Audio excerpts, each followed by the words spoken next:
Welcome to Ringside Riffs by Cortes. So, The Rock is in charge of the WWE, and we have seen major changes. We have seen the final boss, and have we seen his final stages? We are here to determine that The Rock is definitely, his plans are cooking. He is going to come back to the WWE. He is going to show us all why he is the greatest sports entertainer in all sports history. But we know that someone else is coming back to the WWE, and that is Stone Cold Steve Austin. The Rattlesnake has recently announced in one of the podcasts that he is ready to come back for one more match. Nothing approved, but he is willing to participate in the ring again, and that is great news for us WWE fans as we get to see this legendary Stone Cold be back in what might be his last run in the WWE.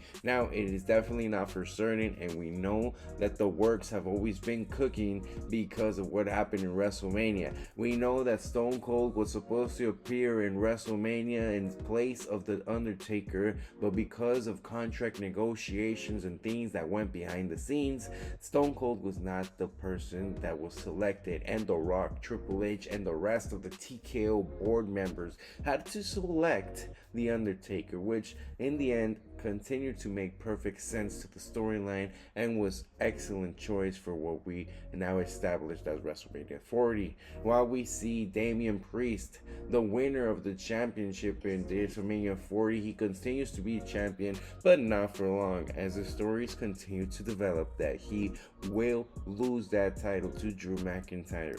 Now, Drew McIntyre has deserved this. We know that the storyline between CM Punk and himself keep growing, and what else but do these men deserve a title shot?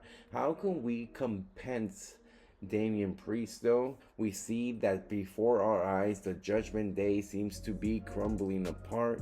We see that ever since Rhea Ripley left, Mommy has really been in charge. So without Mommy, the Judgment Day seems to be disappearing slowly away, but Damian Priest definitely needs to find his path.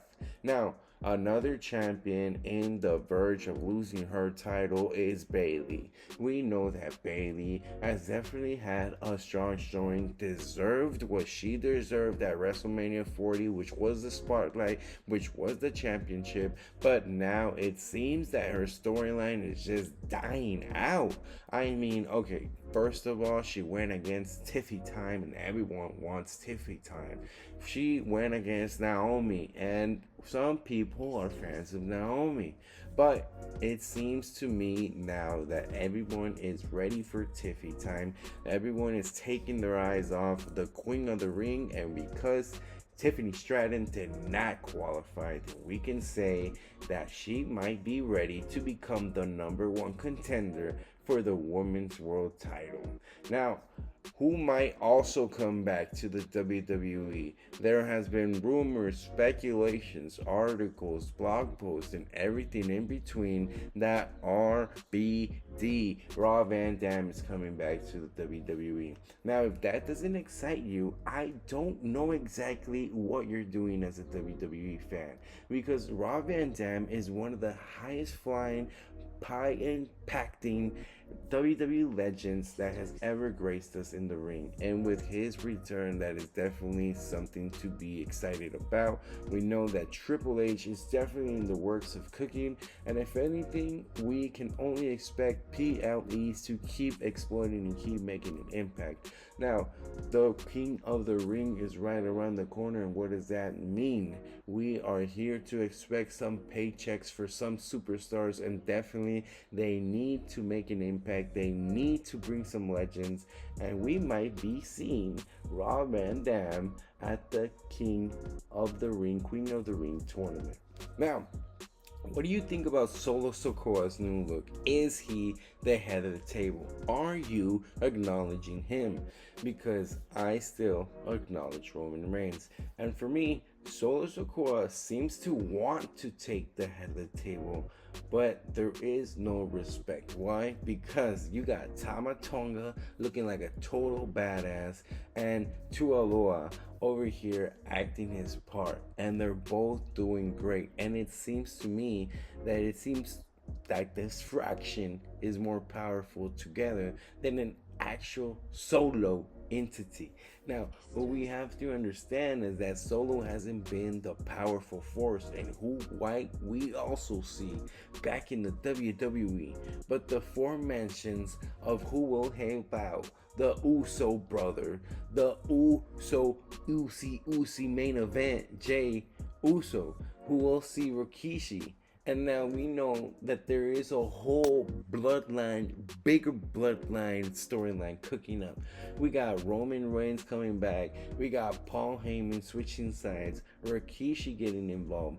The Rock probably coming back, getting his babyface turn. And over here, Jimmy and Jay finally getting back together. The new bloodline against the corrupt bloodline, which we'll simply see Jacob Fatu come in, help out Solo Sokoa, help out Tama Tonga, help out Tualoa. And talking about families, a family feud that keeps on brewing, it's still Rey Mysterio against Dirty Dom Mysterio. And it's great. It's another family feud that still makes sense. It definitely makes sense that they're still battling, and it keeps on growing as the Latino world order keeps on implementing the betrayal of Carlito, and how Carlito is now running off to the Judgment Day and continues to intertwine the Andrade faction, and how they were able to fight against Dominic Mysterio, and how everything in that there's a sub little storyline in between these big storylines of what the Judgment Day is and what the Latino world order is, and that's great for wrestling. Now, Stephanie McMahon has definitely spoken out about being more involved in WWE nowadays. She has definitely felt more welcome, more presence, and is definitely making more impact. We're excited about what the future can be. We saw her at WrestleMania 40, and if anything, we might start to see Stephanie McMahon come back more and more often. And I'm so sorry for that mic here, but I got excited about Stephanie McMahon, because if you're not excited about Stephanie McMahon and seeing her back in the ring, seeing her make an impact, it just brings back nostalgia. It just brings back memories of these great wrestlers and what they all used to do. And if we get to see Triple H and Stephanie McMahon back in the ring, that might make everyone's little, person come out with memories. Now, Cody Rhodes had to sign that contract for Logan Paul to fight him, and it's not a contract that I think any WWE fan wanted.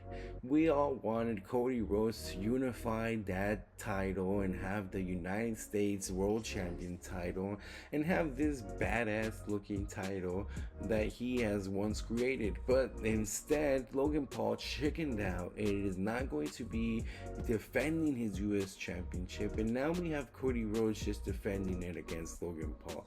And I really doubt anybody wanted that, and it just seems to me that we're just doing this for the Saudi Arabia to be happy, for them to have some type of high press value championship. But we all know in the end, Logan Paul is probably gonna lose. If anything, he'll probably get disqualified. He will probably just get pinned finally, submitted, or interference, or some type of altercations.